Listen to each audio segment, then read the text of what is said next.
pessoal, estamos aqui na nossa quarta aula, onde nós vamos fazer o encerramento do nosso curso. É um prazer ter ministrado essa aula, esse curso para vocês. Quero dizer da alegria da participação de todos. O que me surpreendeu bastante, a profundidade com que todos discutiram os temas que foram propostos no nosso curso de Teoria Geral do Estado.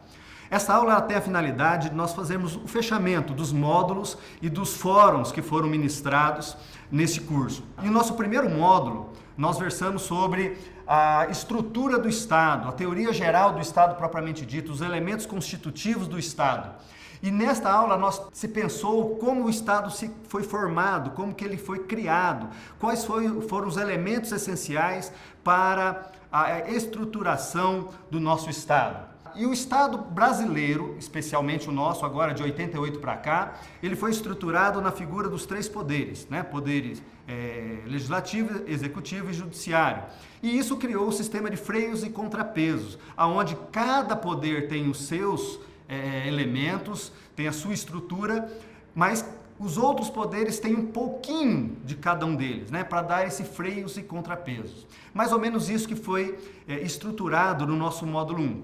E para debater esse módulo foi proposto no fórum a seguinte pergunta em relação ao ativismo judicial. Se esse ativismo judicial ele traz alguma problemática no sistema de freios e contrapesos. Em primeiro momento, o que seria esse ativismo judicial? O ativismo judicial é a atuação proativa do Poder Judiciário, onde, através de decisões que visam suprir omissões do Poder Legislativo ou Administrativo, o Poder Judiciário chama para si e ele vai e realiza, e julga, e traz para o mundo jurídico aquela decisão.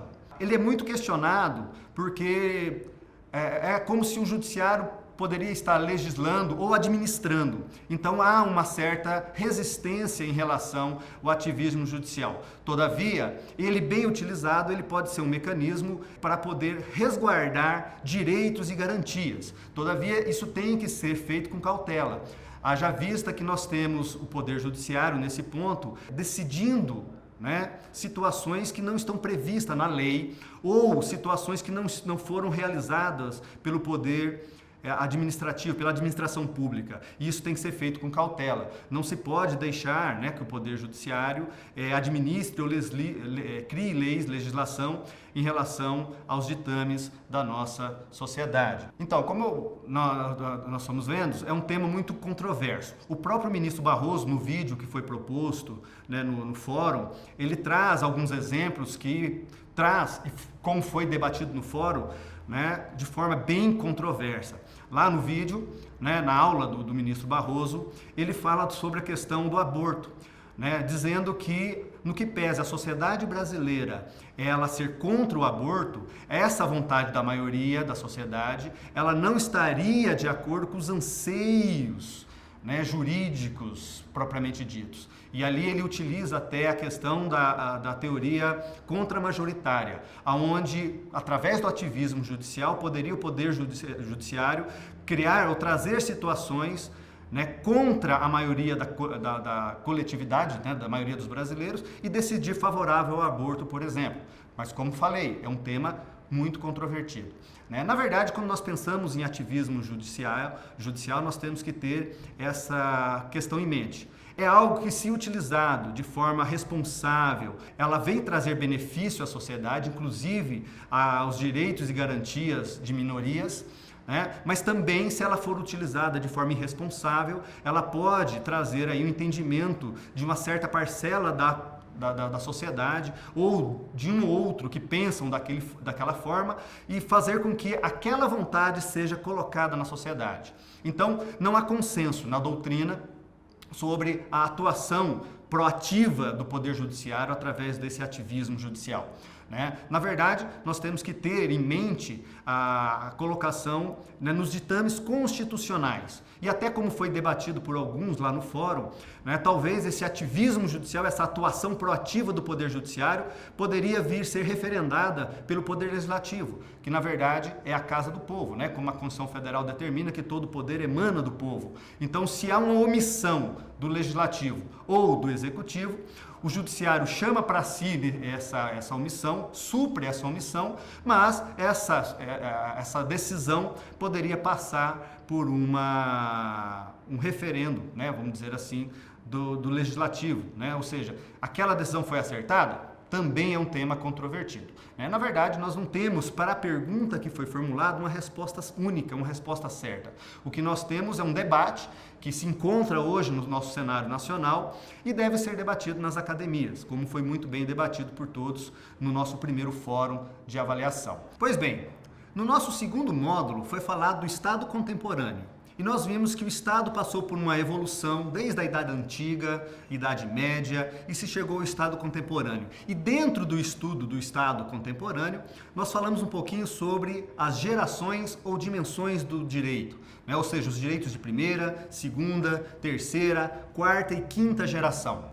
E nós vimos que o termo geração, e muitas vezes ele causa, né, um certo desconforto, porque dá ao entender que uma geração se sobrepõe à outra, né? Ou seja, o direito de primeira geração, né, vem o de segunda, que seria um direito mais evoluído. E não é assim que nós temos que entender esse assunto. Não há uma sobreposição em relação às gerações do direito. O que há são direitos que foram reconhecidos, né, de acordo com a necessidade social da época, e esses direitos foram separados, né, em relação às gerações. Tanto que a doutrina mais moderna costuma chamar de dimensões, até para não ter esse caráter de um direito sobreposto ao outro. E nós temos as três primeiras gerações ou dimensões, né, clássicas do direito, que é o direito à liberdade, o direito à igualdade e o direito à fraternidade. E esses direitos foram por muito tempo os norteadores de todo o Estado contemporâneo.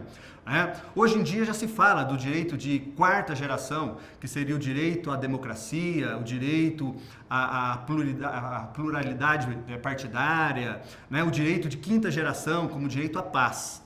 E foi proposto no nosso fórum de discussão se haveria em relação a essas gerações ou dimensões um conflito. Poderia existir conflito entre as gerações ou dimensões do direito? Ou quais seriam as perspectivas para o futuro? Quais as novas gerações do direito que poderiam surgir?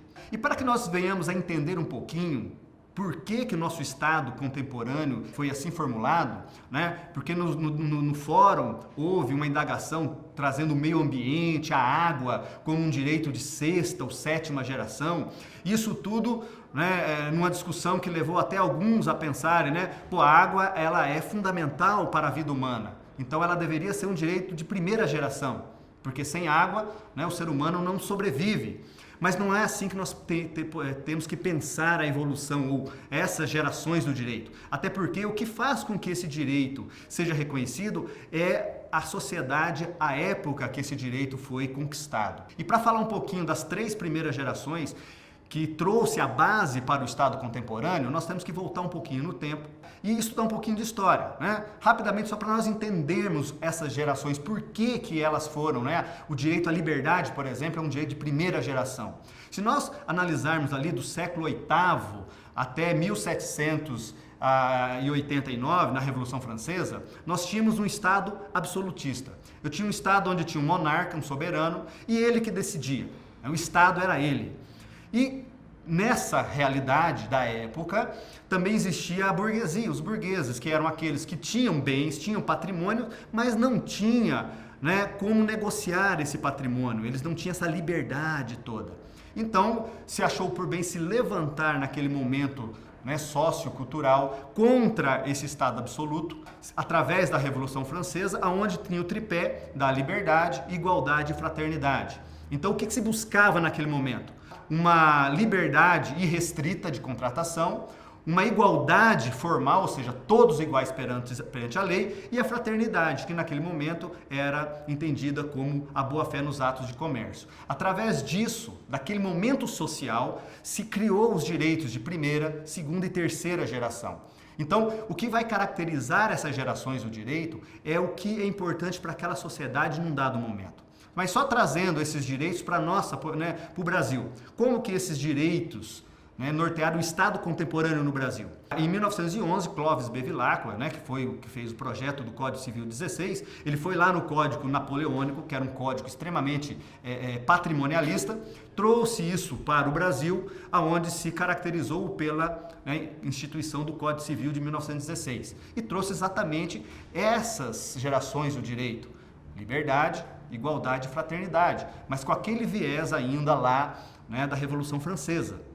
Em 1988, né, veio a nossa Constituição Federal, que ela é uma Constituição estritamente existencialista. Aí houve alteração nos direitos de primeira, segunda e terceira geração, que é a base do nosso Estado contemporâneo? Não. O que houve foi uma mudança conceitual. Aquele direito à liberdade ampla e restrita de contratação passou a ser, né, a autonomia da vontade. Só que essa autonomia da vontade nos ditames da lei. Né? Por isso que hoje se fala, por exemplo, em função social do contrato. Por que um contrato, que é eminentemente um direito realizado entre particulares, se alguma cláusula daquele contrato, porventura, extrapola e atinge terceiros, essa cláusula pode ser considerada ineficácia, inválida. Por que isso? Porque fere esse direito à liberdade. A minha liberdade de contratar, ela não pode se sobrepor a terceiros.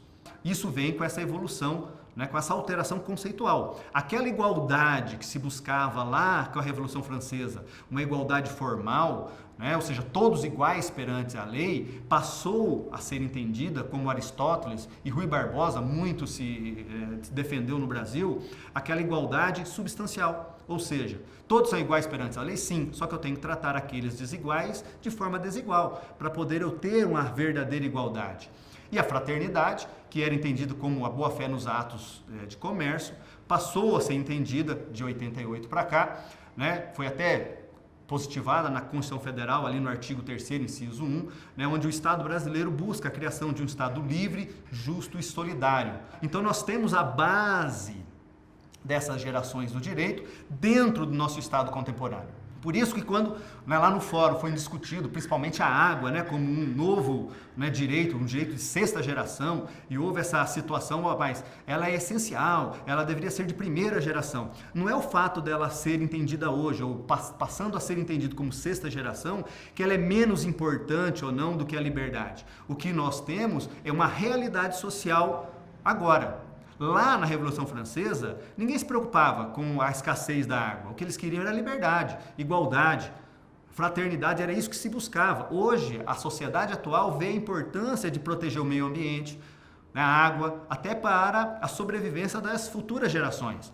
Por isso que esses temas vão sendo agregados, vão recebendo, né, essa nomenclatura de sexta, sétima, oitava geração dos direitos fundamentais, o que faz com que ocorra uma proteção maior desses direitos. Então o fato não é a importância da localização, mas sim qual o direito que aquela sociedade, num dado momento, está querendo proteger. É isso que se busca com as gerações do direito e essa proteção. Então, nós não temos ali, na verdade, lá, né, como foi proposto no fórum, conflito entre as gerações. O que nós temos são uma questão de harmonia, né? Eu tenho essas normas positivadas na Constituição Federal e elas trabalham em harmonia, não tem uma que sobrepõe a outra, uma que exclui a outra. Então eu não tenho conflito entre as gerações e eu também não tenho problema nenhum em entender as outras gerações que vão ser criadas como menos importantes ou mais importantes que a outra. O que eu tenho é um dado momento social, cultural, que pede, né, que exige de nós a proteção daquele direito até para a sobrevivência humana, por exemplo. Então isso que foi analisado no nosso segundo fórum e no segundo módulo de direito. Na aula 3, nós falamos um pouquinho sobre a formação do Estado, a forma de Estado, forma de governo, sistema de governo, participação popular, como que isso ocorre, como que o nosso Estado ele é organizado e administrado. E para o fórum foi colocado um tema que é muito atual, que é em relação ao Estado aberto, à transparência. Como que poderia, se o nosso Estado atual, ele se tornar um pouco mais transparente, aberto, tá? E isso foi bem colocado em relação à participação popular. Como que a sociedade pode ajudar tanto na governança, na administração, como também na fiscalização desse Estado. É um tema atual, mas não é de agora. Se nós formos analisar a legislação, em 2002, com a Lei Complementar 101, que é a Lei de Responsabilidade Fiscal, já trouxe situações onde o administrador ele é obrigado a fornecer dados, né, publicar dados, deixar público dados de sua administração, né, a título da responsabilidade fiscal das contas públicas. É óbvio que em 2011, com a edição da Lei da Transparência e da Informação, isso foi, né, mais abrangente. Então hoje o administrador ele é obrigado a deixar aos administrados, né, a prestar contas, vamos dizer assim, a eles, de todo o gasto com folha, aquisição de material, obras que estão sendo realizadas, isso tudo para trazer à sociedade o conhecimento de como a gestão pública é feita. E isso é para o quê? Dirimir fraudes. Em outras palavras, diminuir a corrupção, né? Que é um tema que está tão atual na sociedade nossa nesse momento. Então essa abertura do Estado, né, essa transparência, é óbvio que vai fazer com que ocorra menos fraudes, né? Porque toda a coletividade ela vai estar mais inserida na administração pública. É óbvio que isso não é algo fácil, porque isso vai encontrar resistências, porque nós temos, né, na verdade, a consequência lógica de aquilo que está sendo feito de uma certa forma deve ser mantido feito dessa forma. Então isso ocorre, né, vai esbarrar nessa resistência, mas como foi também muito bem colocado no fórum, a tecnologia atual, através das mídias, né, da internet e tudo mais, ela acaba sendo uma aliada muito grande dessa transparência. Porque tudo vai para a rede, tudo vai lá, né, no Face, WhatsApp, e isso chega ao conhecimento da maioria da população, isso traz uma transparência maior. É claro que também existe aqui o lado negro, vamos dizer assim, né? As tão chamadas fake news, que também pode ser utilizada na administração pública por N situações para querer, né, trazer informações falsas sobre determinados dados dessa administração. Então nós temos que ter cuidado com isso. Mas é óbvio que nós estamos num momento sem volta. Hoje a tecnologia ela vai influenciar em muito a questão da transparência, do Estado aberto. E isso deve ser utilizado pela sociedade. Agora, também, né, como foi colocado no fórum, não adianta simplesmente deixar transparente a administração. Se eu coloco os dados que a administração está utilizando, realizando, de uma forma muito técnica, o que acontece? O administrado, a pessoa que recebe essas informações, ela não tem condição de entender essa informação. Então também transparência não passa só pelo viés de deixar, de publicar os atos que estão sendo realizados, mas publicar de uma forma que seja inteligível, que seja, né, que a coletividade possa entender. Porque se colocar lá termos técnicos, por exemplo, de economia, né, na área de responsabilidade fiscal, muitas pessoas vão ler e não vão entender. Então isso também tem que ser pensado a título de transparência, né, a título de combate à corrupção através desse Estado aberto, desse Estado mais transparente. Pois bem, então o que nós temos? Na verdade, nós temos que hoje a regra é a publicidade, mas pode ter, né, o sigilo? Pode, só que como exceção. Então hoje o que tem que nortear a administração pública, a governança pública, é a transparência, é a publicidade, é a divulgação de todo e qualquer ato que o gestor público esteja realizando, seja no âmbito do poder administrativo, legislativo ou do judiciário. Isso tem que se tornar público, só que como nós já falamos, público numa linguagem acessível à coletividade. Mas isso não impede que possa ocorrer, né, o sigilo. Há situações que dependem de sigilo, né? Por exemplo, até a nível de segurança nacional. Então isso tem também, só que hoje isso é exceção.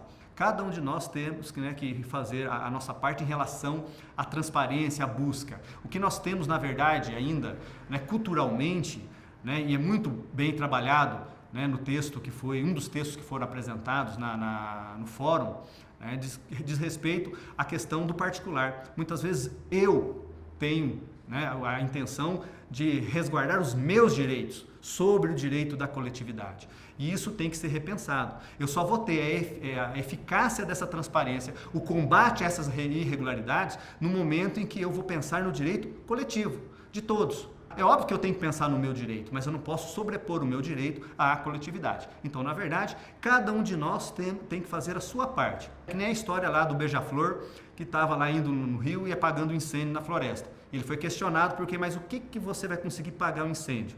Mas ele falou, mas pelo menos estou fazendo a minha parte. Então eu, como cidadão, por mais que seja algo pequeno, que talvez não vai influenciar, né, numa melhora de gestão, só que eu tenho que fazer a minha parte. Se todos nós fazermos nossa parte, nós vamos ter um Estado melhor. Então, esse foi o objetivo dessa nossa aula, fazer o fechamento dos módulos que foram trabalhados, juntamente com os fóruns avaliativos que foram propostos. Então, mais uma vez, eu quero agradecer a participação de todos.